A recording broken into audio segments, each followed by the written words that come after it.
दो विषय पर पार्टी की ओर से टिप्पणी करने के लिए मैं आपके सामने उपस्थित हुआ हूं। राहुल गांधी लद्दाख गए, खूब घूमे, मोटरसाइकिल चलाए, पेंगोंग लेक जाए, अच्छी बात है। लेकिन क्या उन्होंने अपनी फितरत बना दी है कि जहां भी जाएंगे वहां भारत विरोधी बात करेंगे ही करेंगे? क्या मतलब है इसका? क्या कह दिया उन्होंने कि लद्दाख में जमीन चीन के लोगों ने हथियाई है? राहुल गांधी जी, आप गलवान के हमारे सैनिकों के बलिदान और बहादुरी पर सवाल उठा रहे हैं ना? कितना हिम्मत दिखाई गलवान में हमारे बहादुर जवानों ने कि चीन को पीछे हटना पड़ा। ये सच्चाई है कि नहीं सच्चाई है? तो आप होमवर्क करते हैं, विदेश नीति आप कितना समझते हैं, इस पर भी बहुत चर्चा हो चुकी है। लेकिन वहां जाकर के भारत को बदनाम क्यों करते हैं और चीन के हाथ में आप एक प्रोपेगेंडा की मशीनरी क्यों बनते हैं? Rahul Gandhi, why is it that whenever you visit the border areas, you say something, you offer a propaganda to China against India? तो आपसे क्या उम्मीद करें? राजीव गांधी फाउंडेशन में कहां से पैसे आए थे, मैं बताना शुरू करूं क्या आज?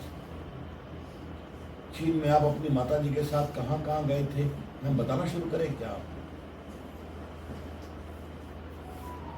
राहुल गांधी जी, एक बात आप ध्यान रखिए, देश के लिए, देश की सुरक्षा के लिए एक स्वर में बोलना जरूरी है।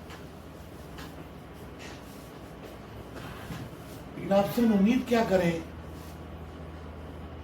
जो बालाकोट के महान साहसिक अभियान का सबूत मांगते हैं? आपसे हम क्या उम्मीद करें जो उरी की घटना पर जो बहादुरी हमारे सेना के अधिकारियों और सैनिकों ने दिखाई, उसका भी आप सबूत मांगते हैं? और राहुल गांधी, जब आप लद्दाख की बात कर रहे हैं तो आज मुझे आपको दो चीज स्मरण दिलाना है। आपके परनाना माननीय जवाहरलाल नेहरू के समय में चीन ने 62 के युद्ध के पहले और बाद में कितनी जमीन हथियाई थी, कुछ याद है आपको? दलाई लामा को किस तरह तिब्बत से भगाया गया था, कुछ याद है आपको? तिब्बत पर किस प्रकार से क्या क्या हुआ, कुछ पता है आपको? और आपके प्रधाना जी ने आकाशवाणी पे कहा था, मेरा हृदय आसाम के लिए रोता है। और कुछ ऐसे इलाके कब्जे में गए हैं जहां पर एक घास का टुकड़ा भी नहीं होता है। राहुल गांधी जी, ये आपके परिवार का अतीत है, कृपया समझ लीजिए आप। और राहुल गांधी जी, आपको दूसरी बात मैं बताना चाहता हूं और इसको आप समझ लीजिए। आपकी सरकार की ऑफिशियल लाइन थी कि भारत चीन की सीमा पर लद्दाख से अरुणाचल तक सड़कें नहीं बनानी है, पुल पुलिया नहीं बनाने हैं, तो उससे चीन इरिटेट होगा।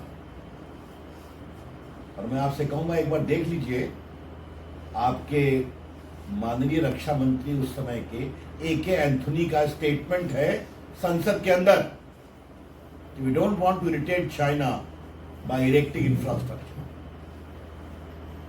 और आज देखिए मोदी जी की सरकार, लद्दाख से लेकर अरुणाचल तक सारी सीमा की सड़कें बन गई हैं, पुल पुलिया बन गए, सेना की ट्रकें फराटे हुए दौड़ती हैं।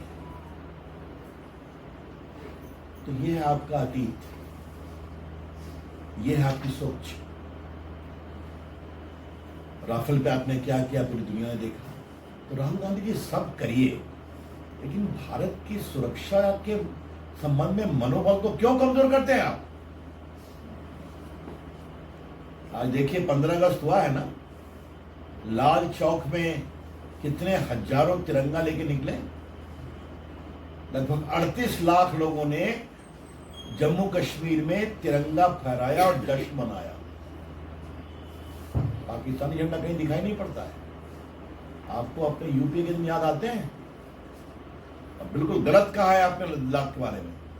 लद्दाख के विकास के लिए, वहां के इंफ्रास्ट्रक्चर के लिए, वहां की बिजली के लिए मोदी जी की सरकार समर्पित है और खूब काम कर रही है। अब आप तो उन्हीं की बात सुनते हैं जिससे आपको अच्छा लगता है। तो आपके साथ तो टुकड़े टुकड़े गैंग के लोग चलते हैं ना, हमें पता है ना। तो आपको क्या खबर मिलती है तो आप तय करें। मैं राहुल गांधी जी आपके पूरे वक्तव्य की भर्त्सना करता हूं पार्टी की ओर से, और फिर आपसे अपील करूंगा, भारत की सुरक्षा की आवश्यकताओं को आप कितना समझते हैं, इस पर हम डिबेट करेंगे आपसे कि आपकी समझदारी कितनी है।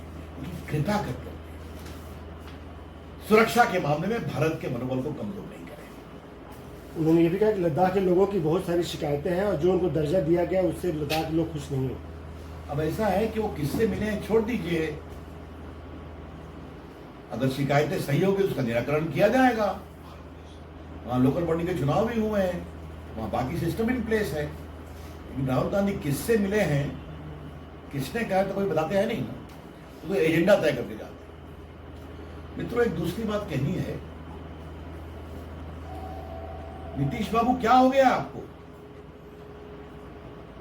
2-3 दिन पहले बिहार में एक दरोगा की हत्या हुई,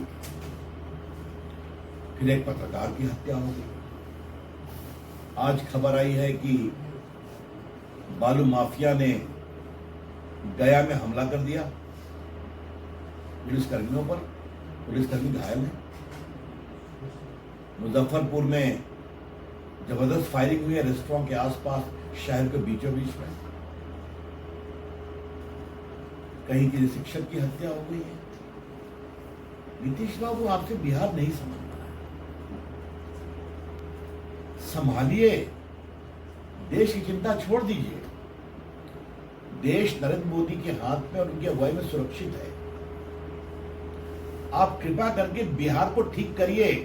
खौफ का राज है। जिनके साथ आपने सरकार बनाई है उनके बड़े बड़े लोगों का, रसूखदार लोगों का आशीर्वाद है बालू माफिया के ऊपर, अपराधियों के ऊपर। इसलिए होता है। तो या तो बिहार आपसे नहीं समझ रहा है या आप संभालना नहीं चाहते हैं, या फिर राष्ट्रीय राजनीति में प्रधानमंत्री का परोक्ष सपना देखते देखते बिहार से आप दूर हो गए। नीतीश बाबू, कोई वैकेंसी नहीं है, सपना देखना छोड़ दीजिए आप। वैसे भी राहुल गांधी अलग जगा रहे हैं, ये आपके अंदर की बात है। लेकिन आजकल एक आपकी टिप्पणी पर हम भी हैरान हैं। अटल जी का हम सम्मान करते हैं, हम भी जानते हैं, आप भी जानते हैं। हम दोनों अटल जी की सरकार में मंत्री भी थे, मेरा भी सौभाग्य था, आपका तो और बड़ा सौभाग्य था। लेकिन आजकल आपको अटल जी की याद बहुत क्यों आ रही है? क्या मामला है? कि पटना में अटल जी की मूर्ति है, आप दिल्ली में पहली बार उनके समाधि स्थल पर गए, अच्छी बात है। तो अटल जी का प्रेम प्रामाणिक और ईमानदार है नीतीश बाबू, कि अपने गठबंधन के साथियों को दिखा भी रहे हैं आप। ये सवाल मन में उठता है।